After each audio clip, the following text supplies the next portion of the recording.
을 명태균 씨를 둘러싼 여권 인사들의 태도도 비선 실세 의혹을 키우고 있습니다. 김영선, 이준석, 김종인, 박완수, 윤한홍, 홍준표, 김재원, 나경원, 오세훈 등장 이름만 해도 이루 헤아르기 어려울 지경입니다. 대부분이 명태균 씨와의 만남을 부정하지는 못하면서 누가 더 가깝네, 누가 먼저 소개를 했네를 두고 옥신각신할 뿐입니다. 말로는 한낱 정치 브로커에 불과하면서 정작 자기한테 조그만 불똥이라도 튈까봐 전전긍긍합니다. 오늘은 지난 대선 경선 과정에서 약 57만 건의 국민의힘 당원 정보가 명태균 씨 쪽에 넘어갔다는 의혹까지 나왔습니다. 사실이라면 국민의힘은 한낱 정치 브로커에게 당원 명부를 상납하는 정당입니까? 국민의힘은 윤석열 후보를 만든 경선이 도대체 누구의 자는지 밝혀야 합니다.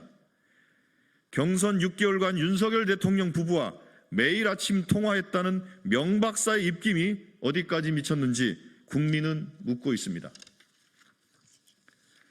대통령실도 더 이상 거짓말로 거짓말을 덮을 생각을 마십시오. 거짓말이 반복될수록 국민의 분노만 부채질할 뿐입니다. 더불어민주당은 온갖 비선 실세가 판치는 윤석열 정권의 실상을 낱낱이 밝히겠습니다. 다음입니다. 김건희 여사는 공개 활동 자제가 아니라 특검 수사를 통해 법의 심판을 받아야 합니다. 김건희 여사를 향한 의혹들이 꼬리에 꼬리를 물고 계속 터져나오고 있습니다. 대한민국 역사상 대통령 부인이 이렇게 온 나라를 끊임없이 시끄럽게 한 전례가 있습니까?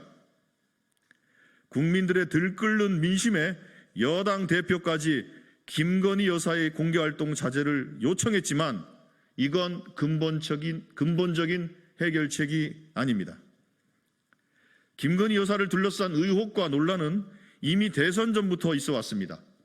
그때도 김건희 여사는 대국민 공개 사과를 하며 아내의 역할에만 충실하겠다고 약속했습니다. 그러나 그 약속은 헌신짝처럼 버려졌습니다. 김건희 여사는 윤석열 대통령이 취임한 이후에도 논란이 일면 공개 활동을 자제하는 척하다가 다시금 활동을 재개했습니다. 언제까지 국민들께서 김건희 여사에게 기만당하고 우롱당해야 합니까? 김건희 여사의 논란은 더 이상 사과나 활동 자제로 넘어갈 수 있는 수준이 아닙니다. 더욱이 지금 김건희 여사를 둘러싼 의혹들은 더 이상 개인적 의혹이 아닙니다. 김건희 여사의 의혹들은 윤석열 정부가 정상적으로 운영되고 있는지 깊은 의구심을 자아내고 있습니다. 의혹대로 비선 실세들에 의해 국정이 농단당하고 있다면 이게 어떻게 정상적인 정부라고 할 수 있겠습니까? 수사를 통해 의혹을 낱낱이 밝히고 불법과 위법이 드러난다면 대통령 부인이라도 합당한 죗값을 받아야 합니다.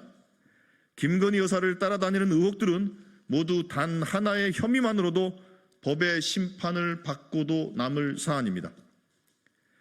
대한민국의 법이 언제부터 대통령 부인에게는 예외로 적용됐습니까? 특정인에게만 법을 달리 적용하는 법치국가는 없습니다. 상황이 이런데도 윤석열 대통령은 끝없이 거부권을 남발하며 김건희 여사 방탄에만 골몰하고 있습니다. 국민들의 분노가 하늘을 찌르고 있습니다. 더불어민주당은 거부권 정국 돌파를 위해 상설 특검으로 김건희 여사 수사에 첫발을 떼려고 합니다. 나아가 특검법 재추진으로 김건희 여사의 의혹들을 낱낱이 파헤쳐야 합니다. 한동훈 대표도 민심을 읽었다면 김건희 여사의 활동 자제를 촉구할 것이 아니라 특검 도입에 전적으로 협조하기 바랍니다. 이상입니다. 감사합니다. 감사합니다.